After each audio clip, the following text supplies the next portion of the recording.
Today we are joined by author Kelly Martin to talk about the 1979 film The Amityville Horror, as well as the book by Jay Anson. When you translate a book or a bigger narrative to a film, and a lot of times what they got to do is they got to kind of condense things. They got to break things down and kind of pare it down a little bit. And it's the compression that I think makes it hard to translate a bigger narrative. And I guess what I mean by that is when I'm watching the film, I can see how they pulled out bits and pieces that they thought were cool. Like they were like, okay, kid got his hand slammed in the window. All right, we're going to add that in. And the door got blown off its frame during a storm. We're going to add that in. And they just said, boom, boom, boom, and they just pulled pieces out. But what they can't do is really kind of get into the nuance of the situation the way the book can, because they only have like 2 hours to tell the story, and they got to do it visually. So I feel like in this case, their main priority was, this is a creepy story. Let's focus on the creep factor, and let's not focus as much on the suspense and the building of tension part that I feel like the book really does well. I wanted to get your thoughts on that. Yeah, I feel like the story, like the movie, is very much this is a haunted house movie. You know it's going to be scary. They don't have to build up. You know what you're getting. And you kind of do in the book too, but like you said, it has I think a better flow to the events that happen. And you can kind of understand the characters a little more in the book than you can in the movie, just because, in the movie, you're making a ghost story. You're making a haunted house story. You're making you need it to hit certain checklists that it needs to, it's a major motion picture. They need it to do well. They need to make money off of it. And they need it to hit certain criteria. And it does. It does a really good job of it. But in a book, you don't have that pressure, and you can, like you said, you get in people's mind a little easier that way. Yeah, I agree, because it was like, as I was going through the book, it was less a shock value story and more of a build suspense. Let's kind of like a turn of the screw. It's like little things happened at first, right? They get in there, and they're just weird little things, but they're not alarmed right away, because you can do that. You can build that tension up, and then it gets to the point where they're like, okay, we got to drop everything and get out of here. And to go from, this is our dream house, we got all our money locked up in this, leaving's not an option, because the book really gets into how the guy they was kind of strapped. He was a young man, the Lutzes weren't like, they were younger in real life. So this idea that we're a young couple, we're coming into our first house, we got a great deal on it, and then it's just like every day it just got steadily worse, and they kept fighting it. They kept thinking, this has got to go away. This is or somebody's going to help us, until they finally were like, we're out. And right. You couldn't take it anymore. Right. Got so far. Right. And I feel like the film was pretty good about that in the first half. It introduces us to them, and I loved how they shot the house and how it looked in the movie, because it just kind of, like you said earlier, kind of brought that home. It brought that to life. And then I feel like it really kind of goes its own way, especially in like the third act and like the last, I'd say like half an hour. They really leaned into more of the Hollywood, this is a haunted house story. like just basic tropes, and they relied on we're going to do that more than actually tell a nuanced tale, which I get because it's hard to do when you got 2 hours and you're doing a haunted house story. you're gonna probably lean into that. The producers well, are and probably. I think that's where the more believability of the book is more that, like, when you watch it, it's like, ugh, and I think you're right. It's that last part that just seems so.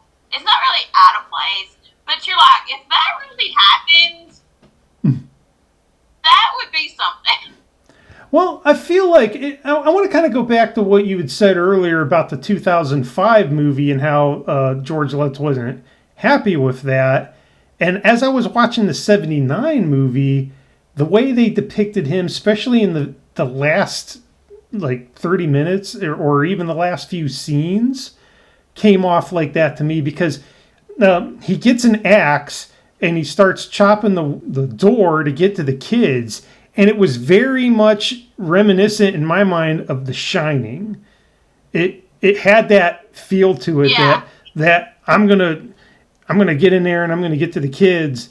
And I feel like the book wasn't really telling us that he was going there.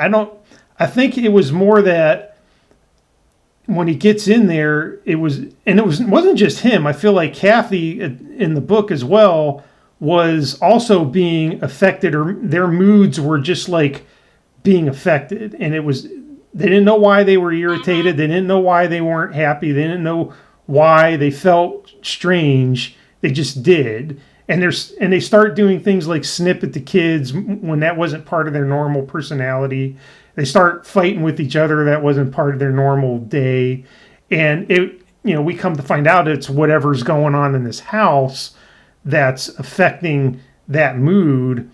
But I feel like in that story, it wasn't leading to him being possessed so bad that he was going to hurt his family.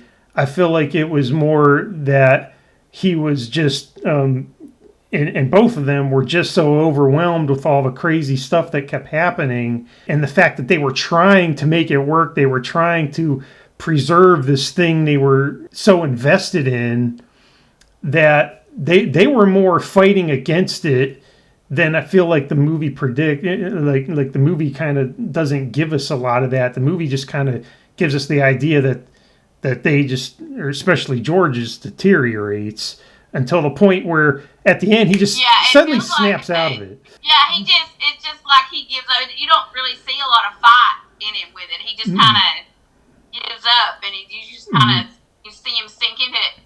And I think it would be really cool if we could have watched him like notice what was happening and try to fight it, a little more before the big part at the end. But it might have been. I mean, of course, the movie's more like, the haunted house thing, and they need a big moment. But it might have been that they needed something that just felt like, okay, they need to leave this house. What is one big way you can show that they're going to leave this house and they're not going to come back? Yeah, absolutely. I mean, it is effective in that way because, he kind of snaps out of it. And then he goes back for the dog, and the dog saves him by pulling him. Which doesn't happen in the remake. That didn't happen in the remake? No. No, in the remake, he doesn't snap out of it. He kills the dog. Oh, I forgot about that. Yes. Okay. He makes caskets for his family. And he tells his wife to kill him, and she hits him with the butt of a gun, and they put him on a boat and they take him off. Like, it's not even. I guess the whole point of his choosing is him telling her to kill him, but it's not like in the original where he makes that decision himself. and he goes and saves the dog, and he he has like a hero moment, I guess, and it's not in the remake. It's awful. No. It's bad. Bless them, bless their hearts. Yeah, I can totally see why he wouldn't have been too happy with that depiction, because definitely in the '79 movie, he doesn't come off like that. He has the shining moment, but then comes out of it and then gets him out of there, goes back, tries to save dog saves him, which was kind of nice moment, and then they all get out of there, and then it cuts to credits, and I think that's definitely a more effective way to end the story than the remake. Yeah, because like I said, I feel like that. I remember watching the remake, but it didn't resonate, and that was a while back, so I kind of put it out of my head. And when I went back to read the book and watch this film, I feel like I learned the story all over again from scratch, and really remembered nothing of that remake at all. I do feel like they at least tried to more or less follow the narrative structure that the book set up. I do feel like they leaned a lot into the let's make a scary haunted house picture versus like let's make a suspense picture. And I feel like the book was more of a suspense story, even though it's an Amityville horror. It's a horror story, but it's that steady build up to it that makes it suspenseful to me. And by the way, the book was, in my opinion, like terrifying. Like if that really happened, I feel terrible for that family. I would not want to go through what that book is depicting. Whereas like when I watch the movie, there's a little bit more cheese to it. The movie's like a little more artificial. Yeah. So. Yeah, it's that's a difference in what you can see in your your imagination when you're reading a book versus what you see. Mm-hmm. And that's any movie. It's not necessarily just this one. It's every movie, especially that's adapted from a book. You're gonna have different thoughts, and whatever you see in your head is gonna be different. And I think that's just part of it. Yeah, absolutely. I think it was Dean Koontz that once said that movies have more in common with short stories than they do with books. And I think I understand what he means by that, because the compression that you have to do to pare down what's in a larger volume to tell the narrative that does affect that. Whereas like if it's a shorter story, you don't have to compress as much. I think that's what he was getting at when he said that. And that's kind of evident here.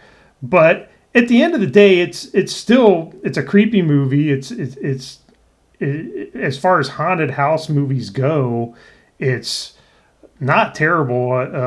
It's not. I'm not putting it like kind of up on high pedestal of that genre, because there were a few technical and pacing issues, but it's still a decent film for what it sets out to do. Well, and I think for even just the pop culture-ness of it, it has its moment. It has its reason for being. Is just the pop culture iconness of it, and so many TV shows and movies have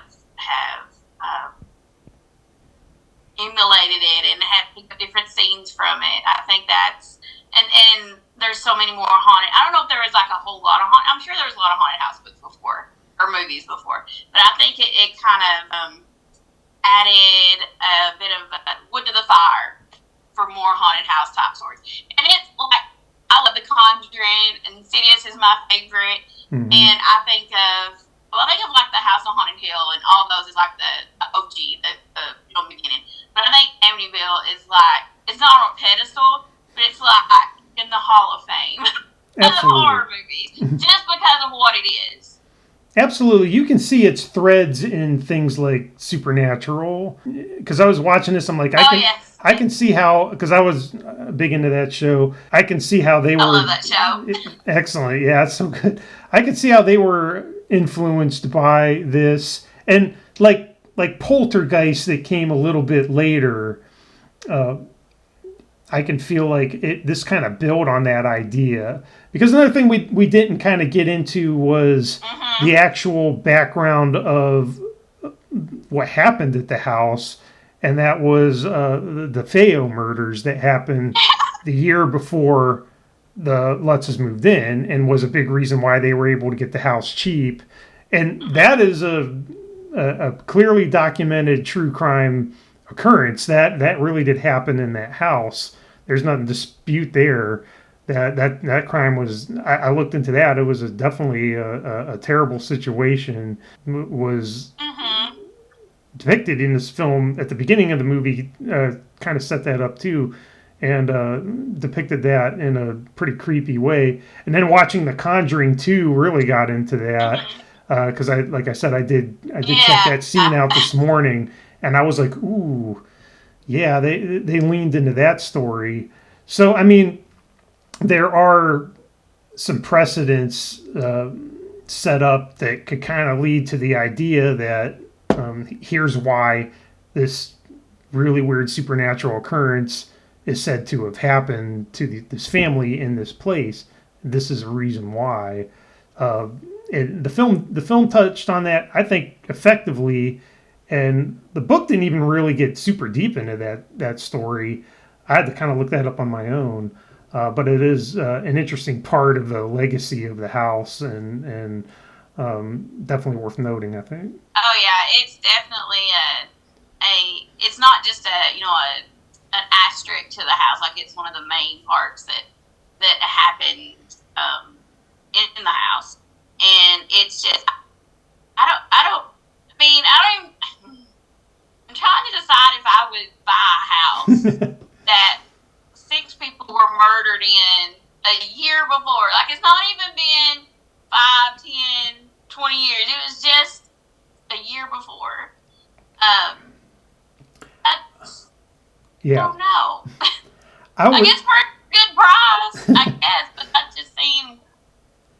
Yeah, I was thinking about that myself, and I was like, that would be... I could see why it was on the market so long, and they were having a hard time finding a buyer. And, I don't know. I think the idea that this family was like, we can't pass a deal like this up because we're never going to get this price on a place like this that just doesn't come along every day. I can kind of ignore that happened or put it out of my head or whatnot. You know, I can kind of see them rationalizing that, but that would be tricky too. I think that would be tricky to make that decision. You still have that in the back of your mind. Like if you're the Lutzes and you go and you're living there, and any creepy thing, I imagine, just keeps making that a little bit more and a little bit more in your mind, and it can play tricks on you, or it can do any of that. So I don't know if it happened. I don't know what happened with it, but it's very creepy and one of my favorite movies. Definitely an interesting history to the place. I think it was built in the 1920s, but it was said to have been the site where a former home of a survivor of the Salem witch trials had moved there and set up camp in that area. That was part of the lore too. So definitely sows the seeds so much there. Lore to that house. Yeah. Sows it. Okay, we're gonna get into the Salem witch trials on the story. It's like, wow, there's a lot of meat on the bone here. Definitely. It's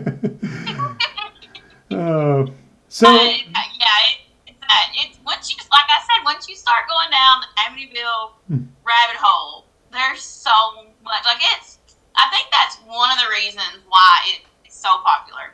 one, true crime. People love true crime. Yeah. Two, it's you have the what really happened versus the Hollywood version of what happened, and I'm sure there's some truth to each little bit that happened. Something obviously scared them enough to make them leave. What that was, it might have been psychological, it might have been paranormal, we don't know. And I think that's one of the reasons that it's so that people remember it is because you don't know.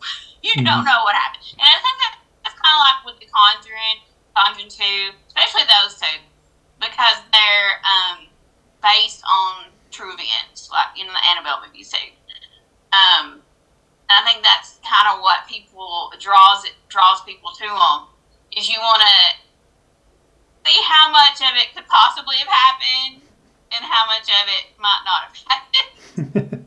Yeah, it's that mystery. It's that not all the answers are there, and that gives us a fertile ground to imagine things, to think about things, to interpret it in whatever way we want to interpret it. And I think that's a good reason why this story has resonated for as long as it has, and probably will continue to. And I definitely think the film, as you said, is one that just kind of sets the tone and was kind of like a granddaddy for things that came later. And it's definitely something to appreciate on that level. And I would encourage like those that are really interested in the story itself to check out the book. It's not very big.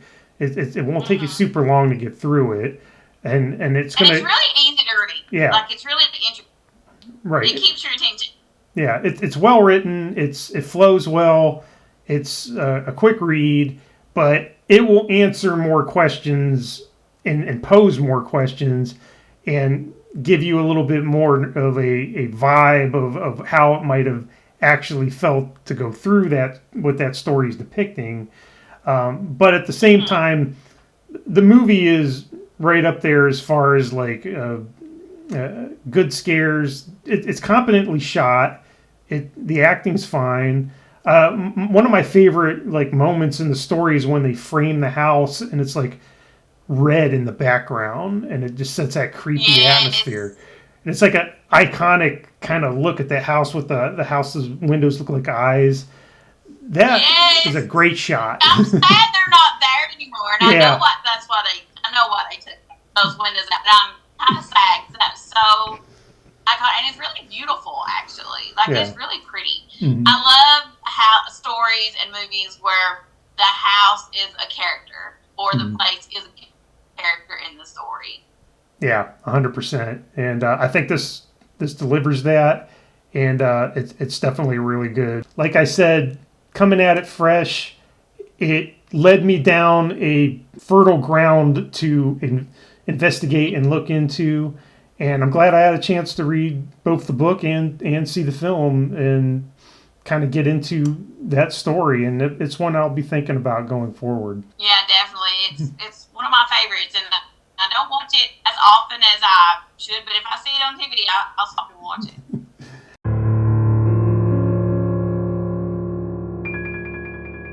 So Kelly, as I mentioned at the beginning of the video, is the author of many titles, but I'm showcasing today Fake Nora. I had purchased a copy and recently read it, and I really enjoyed it. It is for this spooky season we're in right now, it's perfect for that, but it's perfect for any season.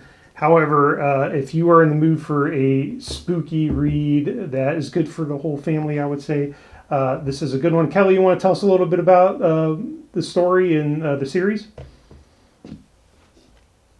Yeah, Fake Nora is about a girl named Nora who goes with her mom.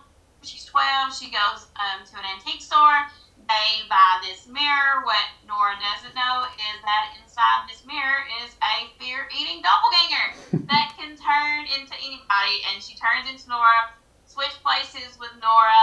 So that's why it's called Fake Nora, because Fake Nora is out in the real world living Nora's life.